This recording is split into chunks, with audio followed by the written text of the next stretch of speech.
to another edition of Weekly Digest, a government information agency program that keeps you informed on what the administration has been doing that will create a better environment for citizens. I'm your host, Ursula Ramdale. Thank you for joining us. In this week's presentation for the period September 7 to 13, the quest for oil in Guyana continues.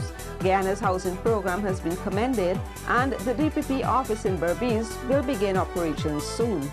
Spanish oil exploration company Repsol is moving to enhance its capacity as it continues its quest for oil just offshore Guyana. The state-of-the-art vessel, the Polarcos Asima, which has been enlisted by Repsol to undertake seismic surveys and three-dimensional surveys in the eastern Guyana offshore Kanuku block, docked in Georgetown recently. Minister of Natural Resources and the Environment, Robert Posad, along with Deputy Commissioner of the Guyana Geology and Mines Commission, Noel Dennison, and Country Manager for Repsol Exploration South America, Giancarlo Alriza, and other major players were briefed on the technical capabilities of the vessel during a visit. The key for us is seeing early action, because with seismic and then the examination and processing of the data, that will then inform whether or not you drill and where are the targets. And the company has provided a time frame, but we do hope that this will be kept and even kept a bit earlier. The Guyana government and Repsol in May of this year signed an agreement for petroleum exploration in the Kanuku block off the Berbice River by 2016. In December 2011, Repsol began drilling offshore at the Jaguar 1 well, but operations were abandoned after it encountered very high pressures at intervals above the target depth. Despite that, the results were said to be very heartening, with the company's Director of Exploration in South America, Joseba Mariles, stating that the oil recovered from Jaguar 1 was the first significant amounts ever recovered from offshore Guyana wells. Repsol's Manager of Exploration, Alan Keane, said the state-of-the-art vessel will conduct refined seismic surveys over the next 90 days, which will be analyzed and fast-tracked for presentation to the company. In drilling, this is part of the business model for oil exploration, is 2D, 3D, and then go into drilling. We just signed the contract in May of this year, and so here we are, 3 months, 4 months later, starting this, seismic program. So this is very fast time. It's a very fast-track product, if you will, to get to this point where we're shooting 3D with the state-of-the-art technology, which is this vessel with 12 streamers, dual source, the whole 9 yards is what we kind of call it, And so this is very fast time frame, and so we can be ready to drill as soon as possible, which is, I think, one of the key drivers for everybody in Guyana as well as Repsol, because we don't make money until we find oil. Prime Minister of St. Vincent and the Grenadines, Ralph Gonsalves, has lauded Guyana for its aggressive housing drive after having a first-hand glimpse of some of the housing schemes. The Prime Minister was given a tour of the Eccles and Plantation Perseverance housing schemes on the east bank of Demerara, after which he described the local housing program as extraordinary. The Prime Minister was given a view of the housing program and also an opportunity to interact with the residents of the area. He commended Minister Ali for his vision that has driven the program onward. I don't know of any program of this magnitude anywhere else in the Caribbean. In the Eastern Caribbean, certainly in the OECS, we in St. Vincent and the Grenadines, we are reputed to have the best, my government, the best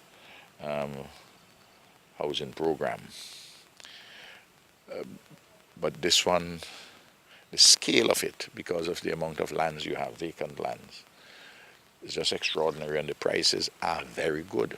Prime Minister Gonsalves expressed his desire for members of the private sector to visit St. Vincent to assist with the investment program for housing through the State-Owned Housing and Land Development Corporation. He recognized that while the organization does not work, there is scope for private sector development and opportunities. Minister Ali indicated that he was looking forward to Guyana's private sector's interaction with St. Vincent. The country's investors will also be participating in this year's GuyExpo and will be brought together for a St. Vincent Investment Forum. We took the opportunity to come out to the Prime Minister so he can have a first-hand information as to what we are doing in the housing sector and to share with each other how we can further improve it. And the Prime Minister has given us some good ideas on how to further improve the housing program here and to further expand it. And this is how the region should really work together so that we can ensure that the liquidity and the capital within the region stays within the region so we can build the region with each other's strength. The Skeldon factory is beginning to show encouraging signs, and as such, Minister of Agriculture Dr. Leslie Ramsamy anticipates that Gaisuko will surpass its second crop target. It has been now 2 weeks since Skeldon has been operational, and the early signs in terms of the operational efficacy of Skeldon is that the factory is beginning to work as we anticipated. One of the very important indicators has to do with the factory's TCTS, or tons of cane that give the tons for sugar. The TCTS that the factory is designed to give is between 10 to 12 tons of cane to 1 ton of sugar, and thus far this crop, Skeldon has been averaging close to these numbers. When we first operationalized Skeldon, it was providing TCTS above 15. As high as 20. And that's because the factory had a number of design flaws. The TCTS so far this crop has been averaging around 12 to 13. And we expect that as the crop gets more advanced, that the TCTS will be reduced to under 12. And this is exactly what the factory was designed to do. So one of the challenges encountered that affected not only Skeldon was the rainy conditions experienced during the month of August. However, on the days that Skeldon operates, there have been good yields. Skeldon, as I said, on the days that it is able to operate, is giving us good yield. Thus far, it has produced more than 2,500 tons of sugar, and thus far we have approximately equaled in this early part of the second crop the production of the first crop. So we are approximately 95,000 tons for the year, which means that we are approaching 50,000 tons for this crop. You'll recall that the first crop we produced 48,000 tons. With anticipated improved weather conditions in September, normal October and November weather, Gaisuko is looking at the possibility of grinding until Christmas to surpass a target of 155,000 tons for the second crop.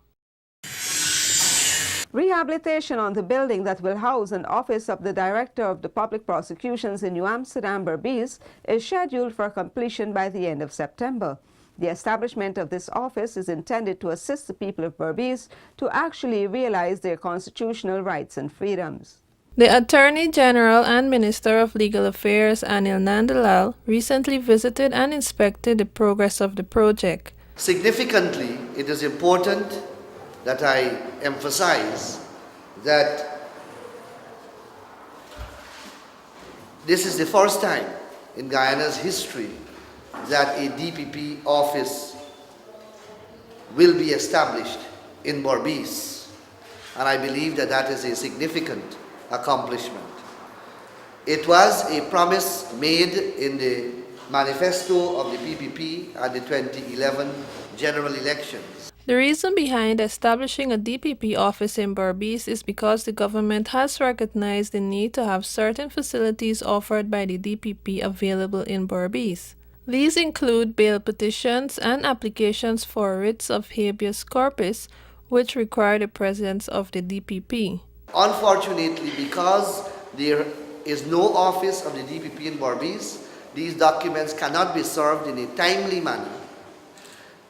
And as a result, you cannot have the state being represented in Berbice in these matters. So litigants in Berbice are forced to file these types of matters all the way in Georgetown. The lower flat of the rehabilitated building will be used by either the Deeds or Lands Registry, while the upper flat, in addition to housing the DPP's office, will cater for living accommodation for staff. This Inter-American Development Bank and Government of Guyana funded project is part of the modernization of the Justice Administration System program. It costs $20.4 million. There is more of the Weekly Digest after these messages. Guyana needs the Amalia Falls hydropower project because all consumers will benefit from cheap and reliable electricity. Consumers will save approximately $3.5 billion over a period of 20 years. Ghana will save $90 million on fuel importation, and investors' confidence in Guyana will increase. More jobs will be available. All Guyanese need to come on board now. Reduction in consumer tariffs will be at least 20%. Millions of taxpayers' dollars have already been spent on the Amalia Falls hydropower project, which is now in its final stages of achieving financial closure. However, the APNU and the AFC teamed up in Parliament to kill the project without any valid reason, and in so doing taking cheap electricity out of the reach of Guyanese. Frustrating a project of this magnitude at this stage is tantamount to strangling the country's development and putting at stake the future of every man, woman and child. Thanks for staying with us on the Weekly Digest. The Community Roads Improvement Program, CRIP, aimed at improving livelihoods of residents, was 97% completed as of April this year.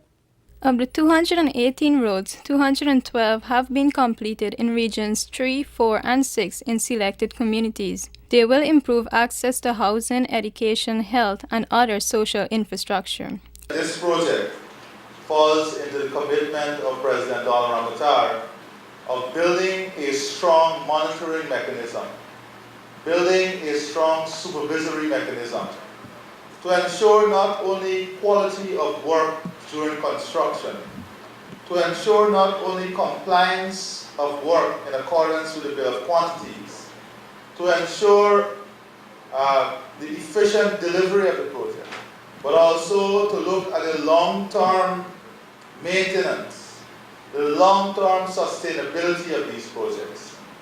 Overall, CRIP would be rehabilitating over 100 kilometers of roads and includes the rehabilitation of drains, culverts, and bridges, and the provision of safety features such as signage, road markings, and speed bumps. It will bring direct benefit to 79,000 people while creating employment for over 400. Today, the burden and the demand for a greater level of services is indeed increasing in all the NDCs.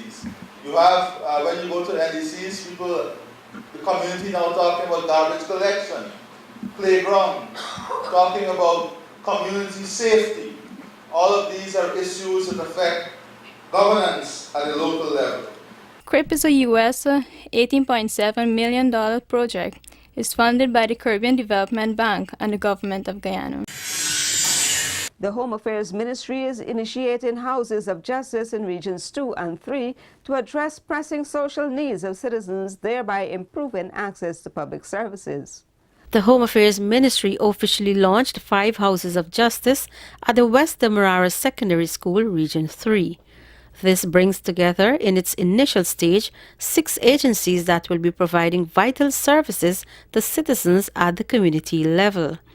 These are the Guyana Police Force, the General Register Office, National Insurance Scheme, Guyana Power and Light, the Ministry of Labour, Human Services and Social Security, and the Community Policing Secretariat. It has what I would describe as tremendous social relevance.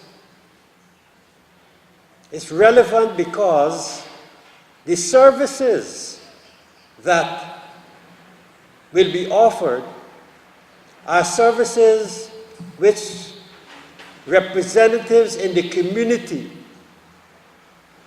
always clamor for. Minister Rohi emphasized the need to ensure sustainability of this project and called on all stakeholders to be tolerant and understanding so as to make this new initiative work to the benefit of all involved. This project is part of the Community Action Component of the Government of Guyana and Inter-American Development Bank funded Citizen Security Program. This component is aimed at ensuring that citizens are provided with services that would help to eliminate social tensions. I would also like to see a few more agencies coming on board. There are quite a number of issues within every household, within every community, and we would like to ensure that we can make our citizens comfortable by solving most of the problems, if not all of them, so that we can have a good society. The Houses of Justice in Region 3 will be located at the Perica Neighborhood Democratic Council, Zealot Primary, Best Klein Podroin, Canal No. 1 Health Center, and the 2 Flood Potentia Neighborhood Democratic Council. As part of Amerindian Heritage Month activities, special tributes were paid to prominent Amerindians and the first indigenous parliamentarian, Stephen Campbell, on their lives and contributions to Guyana's development. During the tribute, contributions of Stephen Campbell were highlighted, along with former ministers of Amerindian Affairs, Dr. Desiree Fox and Mr. Viber de Souza, along with indigenous advocate, Mr. Basil Rodriguez. Therefore, it is very apt for the government of Guyana, through the Ministry of Amerindian Affairs, to continue to highlight the work and his contribution to this land of ours. It also charted the way forward. It provided an opportunity for us to use today, the 10th of September, on an annual basis to highlight the work of other leaders. And that is why today's activity also featured on those Amerindian personalities, whether in politics or in the profession, who contributed to Amerindians' development and the consolidation of our culture. Amerindians today are represented in all areas of academic disciplines and civil society. Amerindians are more empowered through opportunities offered to them, where there is an increasing number of hinterland children having access to higher education. Education for us is important, and I want to say to the school children once more that the education that is now available in the days of Stephen Campbell, Viber de Souza, Basil Rodriguez, Desiree Fox, and all the others who have served this country well from our ethnic group, have never had such a wide expanse of access to education.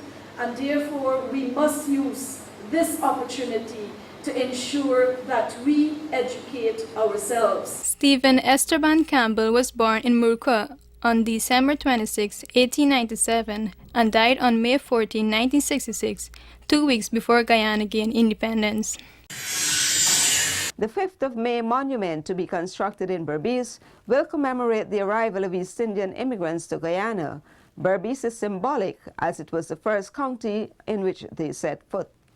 The design of the monument to commemorate the arrival of the first East Indian immigrants has been selected, and the winning designers presented with a check for $500,000 by Minister of Culture, Youth and Sport, Dr. Frank Anthony. The winning design, crafted by Philbert Gajadar and Winslow Craig, was selected from 5 submissions. It's not going to be at Highbury, but it would be at a prominent site in Berbice. The land, we understand, is where we thought would be a good site, is owned by Guy Suku, and we have since spoken to Guy Suku, and we are now finalizing the paperwork for that.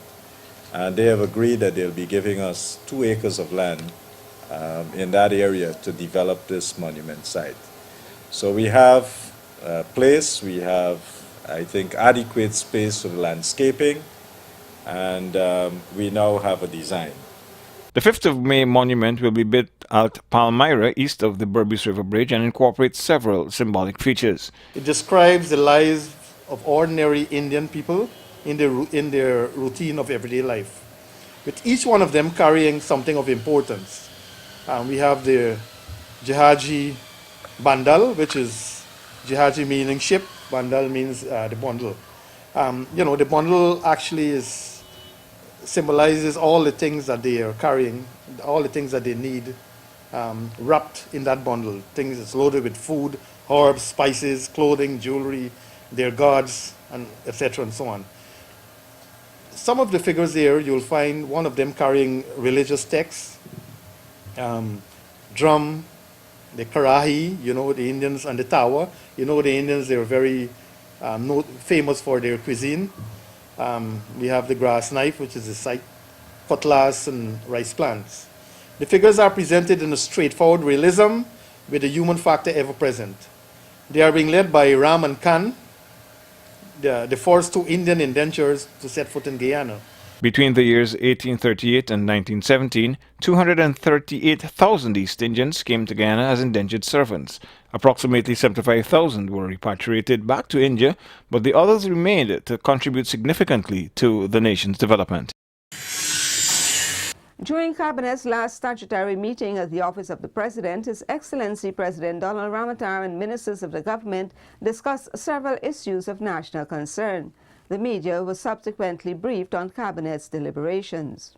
At its September 10th statutory meeting, Cabinet gave its no objection to several security contracts for substantial sums for the Guyana Defence Force and the Guyana Police Force. This will see the purchasing of patrol boats, arms and ammunition, and apparel. The public works, education sector, and agriculture sectors also received substantial sums for contracts. The Commander-in-Chief, President Donald Ramotar, will confer the rank of Guyana Defence Force Chief of Staff on Brigadier Mark Phillips on September 16 at the Office of the President.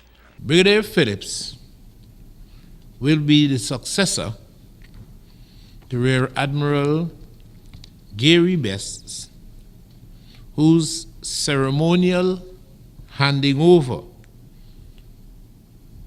of his appointment to Brigadier Phillips will take place on the subsequent Tuesday,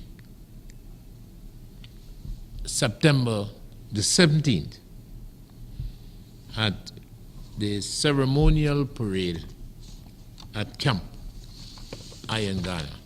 The head of the Presidential Secretariat described the recent high-level security meetings between Guyana and Suriname on matters of national and mutual interests as very successful. This latest encounter on the 6th and 7th of September took place in Paramaribo. A delegation, a very top-level delegation from the Guyana military, civilian, law enforcement, and revenue protection engage their Surinamese counterpart over the duration of the exercise. Military matters, civilian law enforcement matters, and revenue protection matters dominated the discourses over the period of the encounter. Plans are moving ahead to make a bridge across the Corentyne River linking Guyana and Suriname a reality. A considerable amount of work has been undertaken and completed in terms of site selection and the feasibility about the technology and the specifications to be used, what kind of bridge would be established.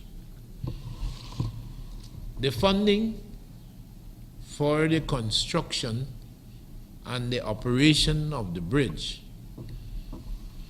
has been a collaborative exercise between the two governments and the international financial institutions. And those discussions continue even as we speak. Now we'll have Dr. Primas here with perspectives. Recently, Guyana was in the spotlight as the country proudly hosted the Caribbean Broadcasting Union's 44th Annual General Assembly.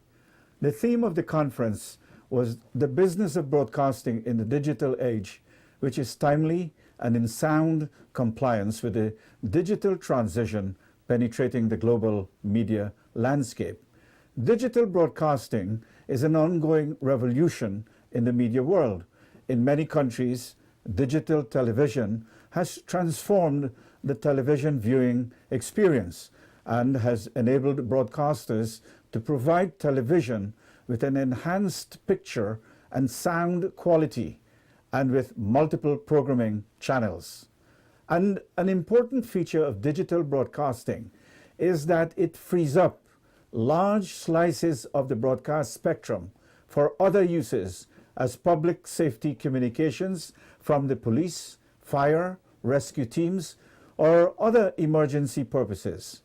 On June 16, 2006, in Geneva, Switzerland, at a meeting of the United Nations International Telecommunication Union, 104 countries with over 1,000 delegates adopted and signed a treaty agreement to switch over from analog to digital broadcasting. The commencement date for the switchover was June 17, 2006, and the deadline to complete the switchover is June 17, 2015, which probably has now been further extended. The United States and 18 countries in Europe have already done the switchover, but many countries are still struggling to make this switchover. In addition, digitization of sound broadcasting, referring to radio, is lagging behind television in the Caribbean and many other countries.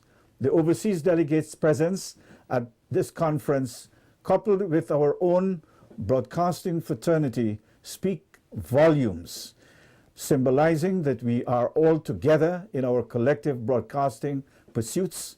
We have all dedicated ourselves to work as a team, to share our views, discover innovative partnerships, and seek resolution to significant broadcasting problems.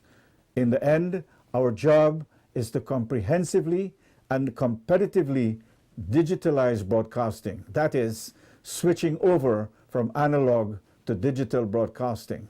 Since the theme of this conference was the business of broadcasting in the digital age, it probed several, that is, the conference probed several critical matters to do with digitization.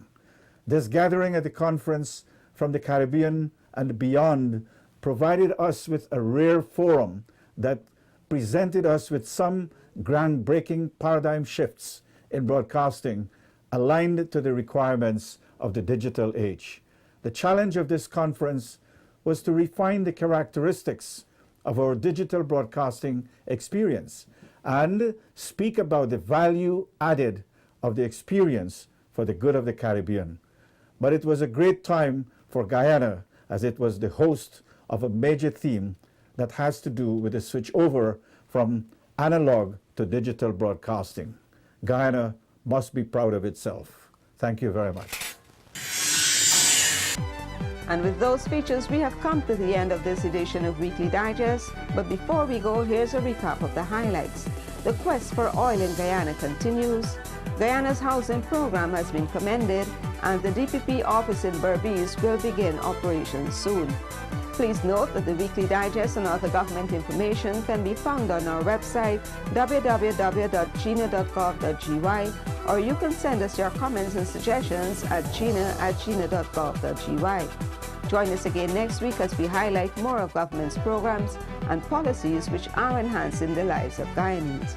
I'm Ursula Ramdale. Do have a safe week ahead. Goodbye.